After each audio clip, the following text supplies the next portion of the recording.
नमस्ते दोस्तों, केम छो मजामा। मैं Sanjay new terrace gardening and blog channel पर आपका स्वागत करता हूँ। ये देखिए मेरा कॉक्सकॉम का प्लांट, जिसे मुर्गा फ्लावर भी बोलते हैं या मुर्गा कलंगी भी बोलते हैं। तो इसके फ्लावर देखिए बहुत ही खूबसूरत आते हैं। तो ये हमारा देसी वाला है और देखिए कितने अच्छे से ये फ्लावरिंग कर रहा है और फ्लावर भी देखिए कितनी बड़ी साइज़ का है। तो आज मैं इसके सीड कलेक्ट करना आपको बताऊंगा कि इसके सीड किस तरह के होते हैं और किस तरह हम कलेक्ट कर सकते हैं उस सीड को, ताकि दूसरी बार हम अपने गार्डन में ढेर सारे प्लांट लगा सकें। या कहीं भी आपको प्लांट ये दिखे तो इसके सीड कैसे हमें कलेक्ट करने हैं। तो इससे पहले देखिए मेरा हिबिस्कस प्लांट है और इनमें देखिए कलियाँ बन रही। तो इसका वीडियो भी मैंने डाला हुआ है कि इसमें कौन सा फर्टिलाइज़र हम यूज़ करें ताकि हमारा पौधा अच्छे से ग्रोथ करे। तो आप चाहे तो मेरे चैनल पर जाके वो वीडियो देख सकते हो। तो चलिए हम हमारे टॉपिक पे आते हैं। तो ये पौधा सीड से बहुत आसानी से ग्रो हो जाता है और बरसात के समय में अगर एक बार अपने गार्डन में आपने इसको लगाया है तो दूसरी बार लगाने की ज़रूरत ही नहीं पड़ेगी, क्योंकि बरसात के टाइम में अपने आप इसके सीड है वो जर्मिनेट होकर काफ़ी सारे गमलों में आपको दिखाई देंगे इसके नए नए पौधे। पर आपके पास नहीं है, किसी के पास है, तो आप लाना चाहते हो तो किस तरह ला सकते हो वो आपको बताऊंगा। तो इसमें हाइब्रिड वाली वैरायटी भी आती है, उसमें आपको कलर ऑप्शन काफ़ी सारे मिल जाएंगे। येलो आता है, रेड आता है, पिंक आता है, लाइट पिंक आता है, ऑरेंज आता है। काफ़ी सारे कलर्स मैंने देखे हैं। जो ड्रॉप वाली वैरायटी आती है हाइब्रिड, तो उसमें पौधा छोटा सा ही रहता है और इसमें हाइट लगभग 3-4 फीट से ऊपर बढ़ जाती है। ज़मीन में लगाए तो हम काफ़ी सारे बड़े ये प्लांट हो जाते हैं। और इसका जो देखिए ये जो थड़ होता है ये भी काफ़ी बड़ा होता है। ये देखिए वज़न की वजह से झुक गया है, जो फूल के जो वज़न है फ्लावर के, उसकी वजह से। तो मैंने इसको ऐसे सहारा दिया है लकड़ी का और खड़ा रखा है। तो ये देसी वाला है, दिखने में बहुत ही खूबसूरत दिखता है।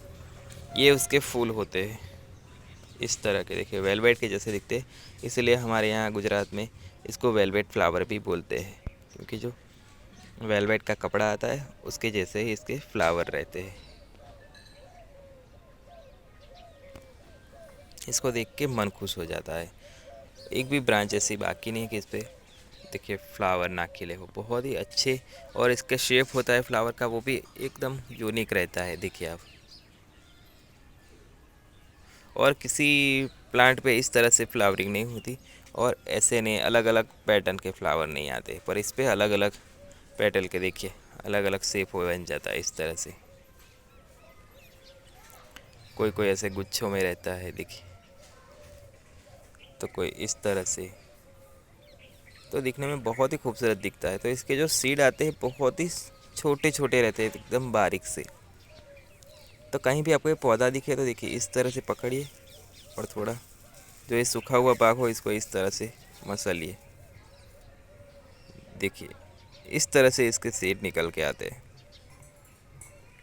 ये दिख रहे हैं, इस तरह से ब्लैक कलर के होते हैं, छोटे छोटे एकदम होते हैं, नाजुक से। और मतलब हवा में भी उड़ जाते हैं और काफ़ी सारे गमलों में बिखर जाते हैं।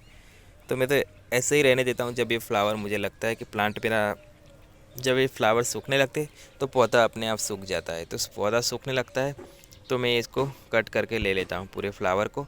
ये देखिए ये पार्ट है, यहाँ से कट कर लूँगा और यहाँ से। तो ये बीच सीड वाला पार्ट है, इसको लेके मैं सुखा के उसके बाद इसके ऐसे ही रख देता हूँ, सीड निकालता नहीं हूँ। और जब बारिश का सीज़न स्टार्ट होने वाला होता है तब मैं क्या करता हूँ, सीज़न स्टार्ट होने से पहले मैं सभी गमलों में डाल देता हूँ इसके सीड, ताकि जब बारिश हो तो इसके पौधे निकल के आ जाए। तो इस तरह से कहीं भी आपको ये पौधा दिखे तो आप इस तरह से इसको, देखिए ये पार्ट है, इसको इस तरह से तोड़ के ले आए, इस तरह से देखिए, और रख दीजिए अपने पास सुखा के। और जो ये ऊपर वाला फ्लावर है वो हटाना चाहे तो हटा सकते हो। तो इसमें एक खाली होता है, एक डंडी आप लेके आएंगे तो इसमें भी ढेर सारे सीड रहते हैं।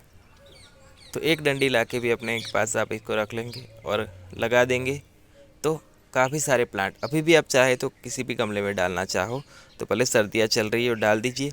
जैसे ही मतलब कभी कभी तो क्या गर्मियों में भी मेरे यहाँ इसके प्लांट निकल के आ जाते हैं। सर्दियाँ थोड़ी कम होती है, कभी कभी सर्दियों में भी निकल जाते हैं।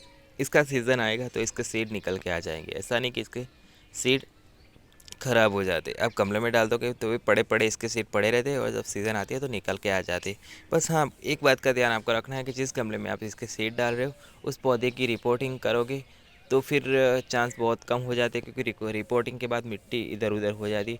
अगर बहुत ज़्यादा अंदर गहरे चले गए सीड तो फिर सीड जर्मिनेट नहीं हो पाते। इसके सीड ऊपर ही रहने चाहिए। तो ख़ास बात का ध्यान आपको ये रखना है कि सीड आपको अपने पास रख लेने हैं। बरसात का सीज़न आए उससे पहले आप इसको ग्रो कर सकते हो। पर कहीं भी आपको ये दिखे पौधा तो इस तरह से इसके सीड आप कलेक्ट कर सकते हो और अपने गार्डन में नए नए ढेर सारे पौधे बना सकते हो। कॉप्सकॉम मुर्गा फ्लावर जिसे बोलते हैं, मुर्गा कलंगी भी बोलते हैं। तो इस पौधे के दिखने में बहुत ही खूबसूरत है, लो मेंटेनेंस प्लांट है और बहुत ही हार्डी प्लांट है। तो इसकी केयर टिप्स की वीडियो भी मैंने डाली हुई है। इजी टू ग्रोइंग प्लांट है। इस प्लांट को अलग से कोई मिट्टी नहीं चाहिए। आप चाहे तो अपने जो पुराने गमले हैं जिनमें पौधे ऑलरेडी लगे हुए उनके साथ ही इन पौधे को लगा दीजिए। छोटी छोटी पौध रहती है, ये उनके साथ ही बढ़ता रहेगा और उनमें ही अपनी ग्रोथ करेगा। देखिए यहाँ पे, ये देखिए इसी गमले में मैंने लगा दिया था तो ये अपने आप। साथ में मैंने लगाया था इसमें जो गुल मेहंदी आती है वो भी लगाई थी, तो उसकी सीज़न चली गई तो वो ख़त्म हो गई तो मैंने गुल मेहंदी निकाल दी। गुल मेहंदी के 3 प्लांट थे और एक प्लांट ये कॉप्सकॉम था। तो इस तरह से आप इस प्लांट को लगा सकते हो और इसके सीड कलेक्ट कर सकते हो। तो आपका और कोई भी सवाल हो तो आप मुझे कमेंट करके ज़रूर पूछिएगा। और हाँ, आप इसके सीड कहीं से भी तोड़ के ले आए तो उसके बाद अपने घर पे लाके आप 1-2 दिन अच्छे से सूखने दीजिए। तो इसके सीड सूख जाए उसके बाद आप इसको लेकर कोई पॉलीथीन में रख के अपने पास सेव कर लीजिए। तो ये सीड ख़राब नहीं होंगे। अगर गीले गीले सीड आप रख दोगे तो फिर क्या होगा कि इसमें फंगस लग जाती है। मतलब ये पिलपिला, मतलब अंदर जो फंगस जैसा नहीं होता वो पिलपिला होता है। कभी थोड़ी हवा लगती है या पानी अट जाता है तो फिर सीड ख़राब हो जाता है। इसीलिए इसको सुखा के अच्छी सी जो सूखी हुई पॉलीथीन हो उसमें रख के आप एयर टाइट बांध दीजिए। तो इस तरह से आप इस प्लांट के सीड कलेक्ट कर सकते हो पौधे के। तो आपका और कोई भी सवाल हो तो आप मुझे कमेंट करके ज़रूर पूछिए। और आपको मेरा वीडियो और इन्फॉर्मेशन अच्छी लगी हो तो प्लीज़ वीडियो को लाइक कर दीजिए, हमारे चैनल को सब्सक्राइब कर दीजिए और अपने दोस्तों के साथ ये वीडियो शेयर करना मत भूलिएगा। तो आज के लिए इतना ही। Okay friends, bye.